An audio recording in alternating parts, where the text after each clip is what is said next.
Hello there, it's Gabby here from Confidence After Cancer, and it's a very warm one today in Manchester in the UK, and I hope this finds you well.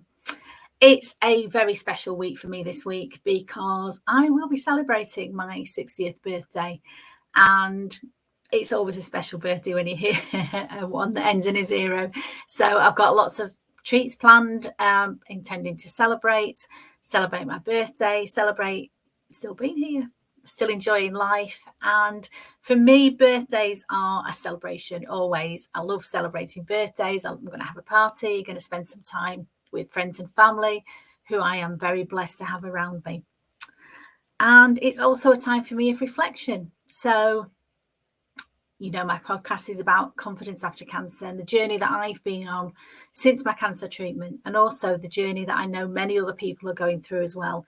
And only today I've been speaking to a neighbour who is in the middle of chemotherapy treatment. And I know for her, seeing me 15 years on, 15 years with no evidence of disease, 15 years cancer-free, that was giving her hope. And that's what I'm here to do, always to share my story. Some of it may resonate with you. Some of it may be very different to your story, because I know we're all on our own journey. As they say, no two journeys are the same, but that's all part of the wonder of life, isn't it? So for me, it's a time to reflect, think about how far I've come, and not looking back with any regrets or wishing that I'd done things differently. I think there's also always learning when you look back and reflect, and things, yes, that I want to do better, things that I want to learn, things that mistakes that I won't make again. But looking back and reflecting on how lucky I am to still be here, how lucky I am to be able to talk to you today. And it really means the world to me that you are listening or watching to my podcast and connecting with me, everybody that's reaching out to me. It helps me to help other people, and that's what I'm here for. So please don't hesitate if you want to reach out to me, ask me a question, share something with me. And what do they say? A trouble shared is a trouble halved. And it's always the case, that you can't shock me, and anything you say to me is said in confidence. So I'm always here for you. That's what Confidence After Cancer is about. It's about rebuilding your life. But I'm also realizing that for a lot of women, particularly in midlife, which is, what 60 years old now is, I think when I was a girl, 60 was considered quite old. That was what old ladies were. I don't consider myself an old lady. I do consider myself somebody who's in midlife. And I know a lot of midlife women are reaching out to me, whether they've had a cancer diagnosis or not, because a lot of the issues we face are the same. And I think Sam Palmer, who was on one of my recent podcasts, said something that really hit home to me. She said, this is the time of life where we throw everything up and we see what lands and see what we want to keep and what we don't want to keep. And isn't that wonderful? And I certainly feel I have a lot more confidence to do that maybe than when I was younger, and I was always striving to be as good as everybody else, or striving to be good in my job, in my corporate life, always striving to fit in, always striving for people to like me. And it's not that I don't care so much about it anymore, but I don't care about that so much. I'm bothered about who I like and the people that I care about, being close to them. Not everybody's going to like me, and that's just life. I've come to accept that now. And it's not my job to make people like me. It's my job to make me like me. And it's taken me many years to be able to say that I do like me. I'm proud of myself, not full of myself. I'm not big-headed, but I am proud of how far I've come from a very difficult childhood. Some of you know my story, including being homeless and teenage pregnancy, various things that I could talk about now. But my life has not always been easy. It's not always been, a bed of roses. But I don't think many people are. Don't think many people come from a life like that. Everyone's got their challenges, no matter where you come from. And to me, it's not about, where you've come from. It's how you're dealing with that, what you've learned from it, what you're taking from it, and where you're going to. And that's where I am now. I feel like I'm in a very good place where I can support other people through Confidence After Cancer. I've got one-to-one coaching, which I love doing, connecting with people.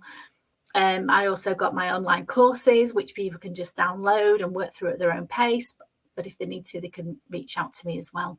Love doing that. And that is something I'm very blessed to be able to do. So, what else did I want to talk about? Milestones. So obviously a big birthday is a major milestone, and it's some time for us to always stop, reflect, take stock, be grateful for what we are, be grateful for where we are, who we've got in our lives, but also for a lot of cancer patients. And it's weird with how people reflect on this, and how people treat their milestones in different ways. There's no right and there's no wrong. It's just whatever's right for you. So for me, I know 16th of January was my diagnosis date. It's also the birthday of somebody that I love very dearly. And as the years have gone on, that date now means more about that person's birthday than it does about my diagnosis. When, as we know, when you get a cancer diagnosis, that's the day that everything changes. That's the day you know your life will never be the same again. I'll be quite honest, I didn't know how different my life was going to be after cancer. I thought I would have cancer, deal with it, get back to my old life, and that would be that. And it's not. For me, it's changed me forever. And that's not that I dwell on it. It's just the fact I'm not the same person that walked into that diagnosis. I'm very different. Some things are not as good. I've got some health challenges, but some things are so much better. I accept myself. I've learned to love myself. I've learned how to do a podcast. There's so many things that I've learned. I've learned how to set up a website. I've learned how to create online coaching. So I've learned so much because of the cancer journey that I've been on. And so I would say I'm not particularly grateful for the cancer itself, but I am grateful for the lessons that I've learned and the journey that I've been on. And that for me is me making peace with the journey that I've been on, making peace with my cancer diagnosis. It's not something I would have chosen. It's not something I would wish on anybody to go through that awful time in my life. But I've been through it and I survived. And I'm quite proud of the fact, the way I've survived, the things that I've learned, everything that I've learned about well-being, that I can share that with other people. So many people need to know this information about what you can do to keep yourself well, how you can sleep better, how you can look after your body better, how you can tap into nutritional healing so that your body is replenishing itself and being the glorious, wonderful body that it's meant to be. So much stuff that I can share with people. Some in a blog, some in a podcast, some with my one-to-one coaching. But I just love to share that, and that's a real blessing. So I am grateful for the lessons that I've learned. And I'm very grateful for today because it's not my birthday until next week, but the postman brought me a lovely present, and equally as lovely was a card where my friend had written in it with lovely memories of a holiday where I have never laughed so much. And I think that's one of the main lessons that I've learned from my cancer treatment. And I know it's so cheesy, and people hate this when they see this expression, live, laugh, love. And it's, is that a bit cheesy? Maybe it's not something you want plastered on your wall, but for me, it's something that I try to live every day. If we're not living, if we're not enjoying life, then what is the point?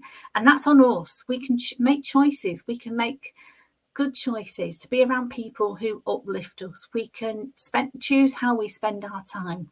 So always remember to live, laugh and love every day, because if you don't, what's the point? So I'm very grateful to my friend for sending me a lovely gift, but even more so the card touched me. It really touched me. I thought, we had a great holiday. It's a few years ago now, but we did laugh every day. And why don't we laugh more? And if we're not laughing more in our day-to-day life, what can we change to make that better?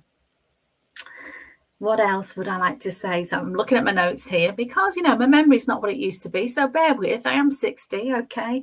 The other lesson that I've learned, and I might be stating the obvious, I've got a few cliches here for you. None of us are getting out alive. So we all go through this, journey that we're on. It's all going to end for us, one day. And so bear that in mind when, what do they say? Don't sweat the small stuff. And we all do it, and I do it as well. Get wound up about things that don't really matter. Get myself in a bit of a tears and a bit of a state. Get myself stressed.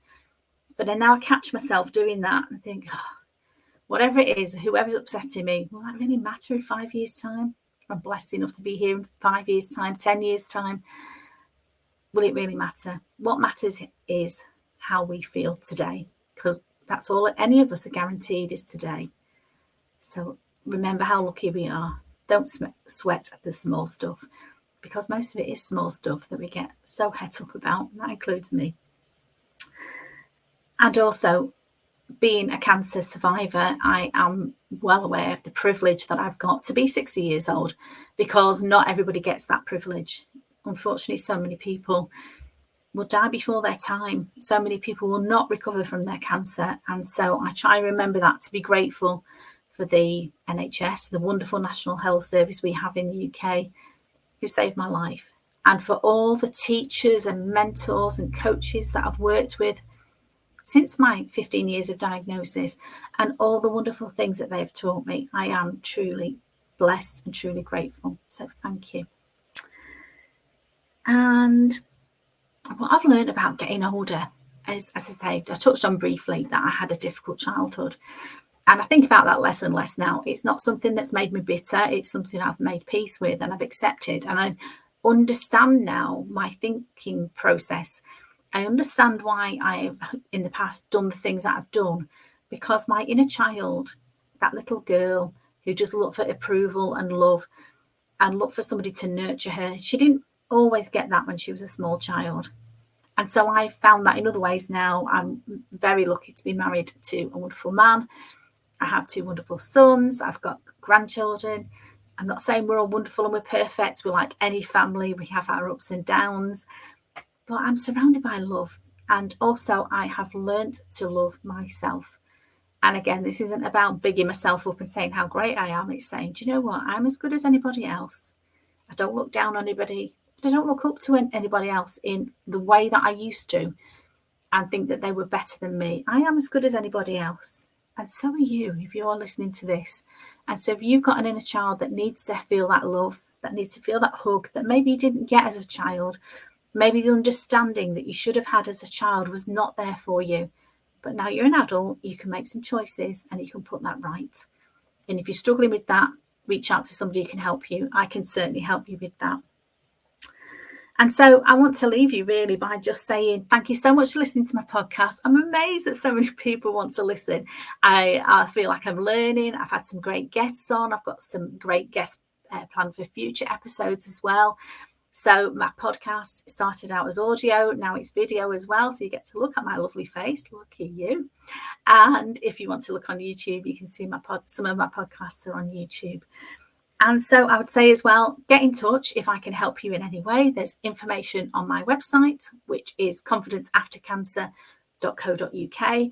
There's online courses on there. There's videos you can watch. You can also, if you want to reach out to me, if you want to have one-to-one sessions with me, happy to do that. That is my privilege. I'd love to speak to you. But if you just want a quick question answered, just ping me a message. I'd love to hear from you. I am so grateful for you listening I am so grateful to you for listening to me today. Thank you, my love. And I hope whatever you're doing in your life, you're having a wonderful, blessed day. It's very warm here in Manchester today. And I hope the sun is shining down on you. Thanks for listening. And I'll speak to you very soon. Thank you. Bye-bye.